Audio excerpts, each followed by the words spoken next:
Imagine a world where kids didn't judge, criticize, or bully each other, and instead treated one another with kindness. Imagine people disconnecting from their phones to reconnect with each other and engage in real life. Imagine people going out of their way to help a complete stranger in a huge way. Imagine a world where kids could grow up in an environment where doing good was fun and kindness was cool, so that bullying can be stopped before it even has the chance to start in their generation. Imagine a world where everyone can wake up and not have to wonder whether or not they're going to get a single decent meal that day. Hello, my name is Teagan Adams, and I'm here to talk to you about one simple way we can all change the world for the better. When I was just a 9-year-old kid, I was really into doing good, and I was currently raising money to build a school in Kenya, Africa. I was also into the classic Pokemon cards, and so my mom challenged me to combine my love of Pokemon cards and my passion for doing good and come up with my own card game that had to do with doing good. So I went off to my room and started scribbling away and came up with the card game that I now have today. Basically, looking at the example card that I have with me here, you simply complete the challenge as seen at the bottom. So in this case, just give someone a smile, and in doing so, you receive the strength points as seen in the top right corner. So in this case, you'd receive 5 strength points. And DooGoods can be used both in the home and the classroom with the available teacher's lesson plan manual. So a little while after coming up with the original sketches of the cards, my mom told me that the Dragon's Den auditions were coming to Kelowna. And as a 9-year-old kid, I thought it'd be pretty cool to even say I auditioned for the national television show. So that's just what I did, and I ended up landing a spot on the actual show and coming out a Dragon Slayer with $2,000 for 0% of the company.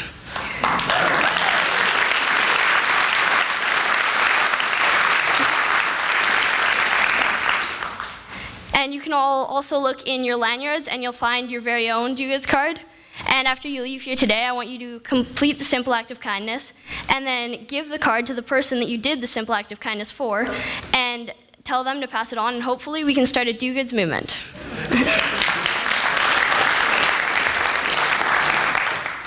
Now you're probably wondering how exactly this has to do with my talk. Well, one of the ways that we can all change the world for the better is through simple acts of kindness, which is the whole idea of DooGoods. Now, by a show of hands, how many of you believe that one small act of kindness can change the world? That's good, because kindness really is contagious, and I'm going to tell you exactly how that is.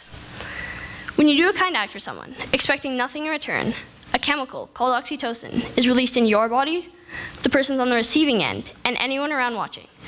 Oxytocin is a chemical that, when released, makes you feel happier, healthier, and wanting to do more good. For example, if you were to even just give someone a simple smile, it would release oxytocin in their body, yours, and anyone around watching, making all of you happier and wanting to do more good. And it would just keep going from there. The thing is, in order to really disrupt the bullying epidemic, we must go farther than smiles. We need to learn to disconnect from our phones and reconnect with each other so we can engage in real life. When you're walking down the street, be aware of things like doors that you can hold open or books that you can help someone pick up off the ground.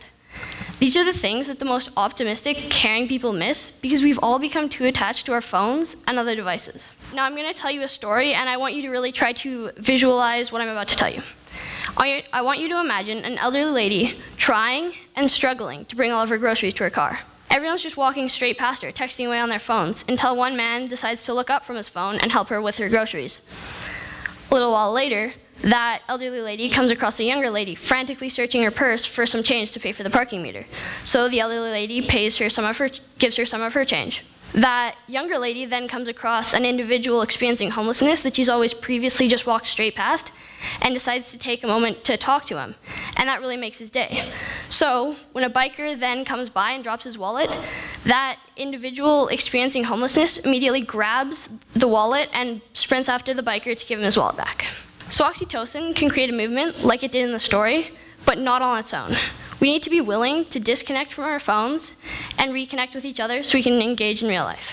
So what I've been talking about are those simple acts. But what about those great acts where we're called on to help someone in a more profound way that could even be putting our own lives at risk to help a complete stranger, just like Wesley Autry did at a New York subway one afternoon?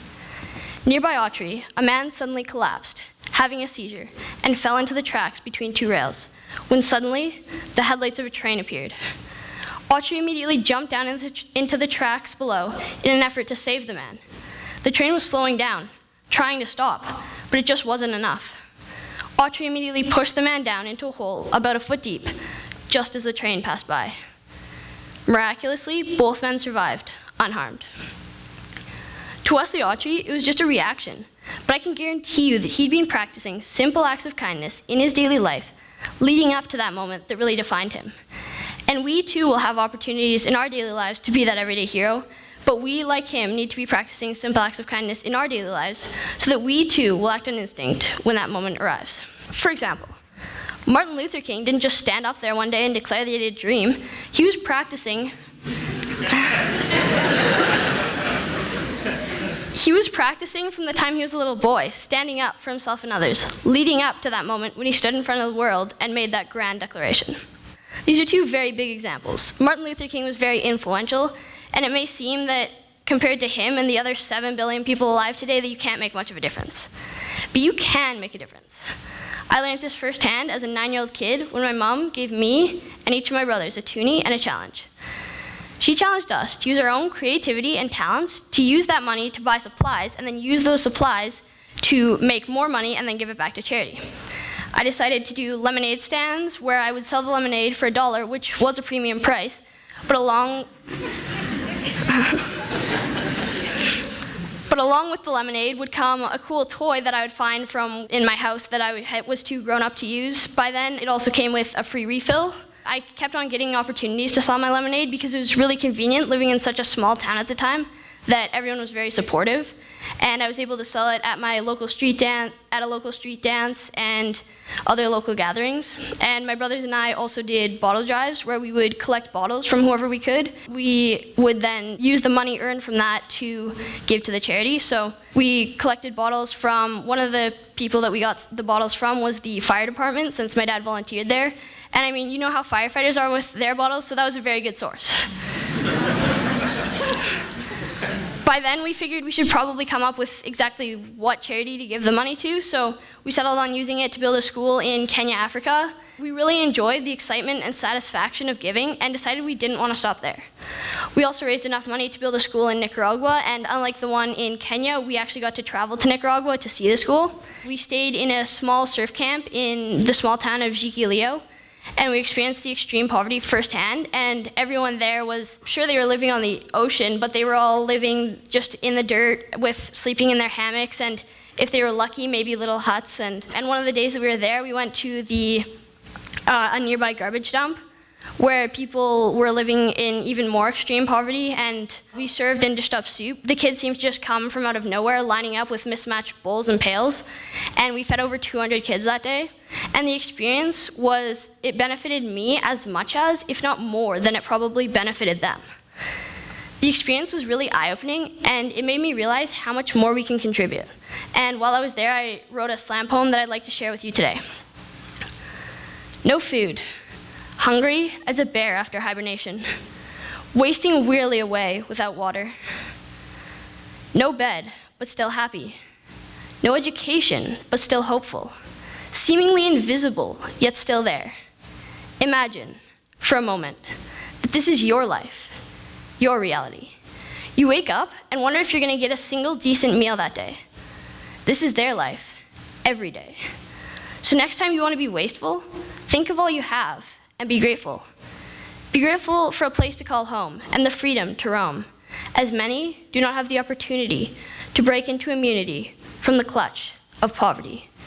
Be grateful for a bed to lay your head. Be grateful for food, water, education, freedom.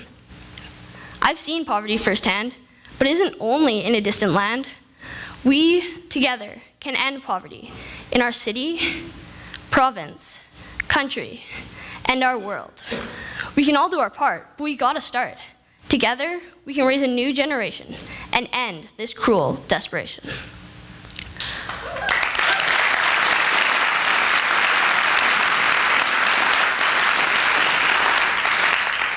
So while I was there, I realized two things.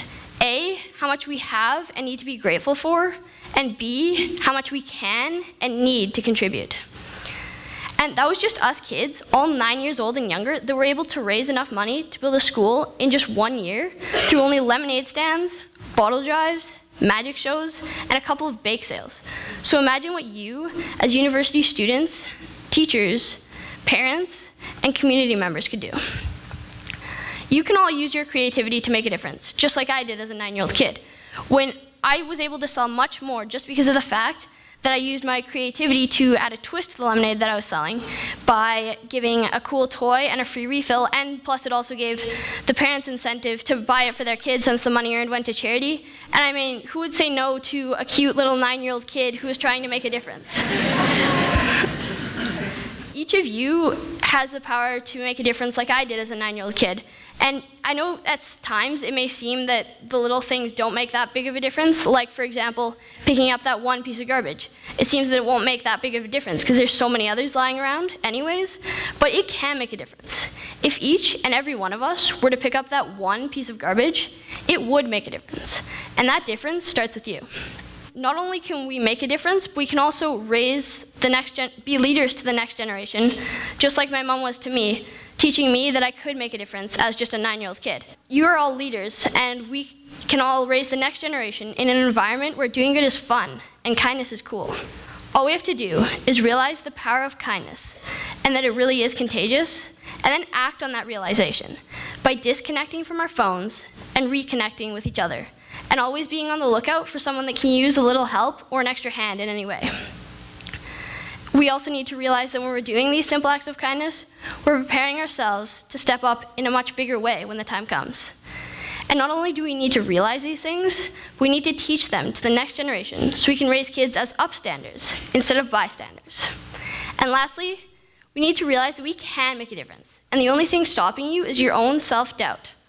Just like Teagan Adams said, there's no such thing as a small act of kindness. Every act creates a ripple with no logical end. This is the power we all have, whether we are 9, 19, or 90, to change the world one simple act of kindness at a time. Thank you.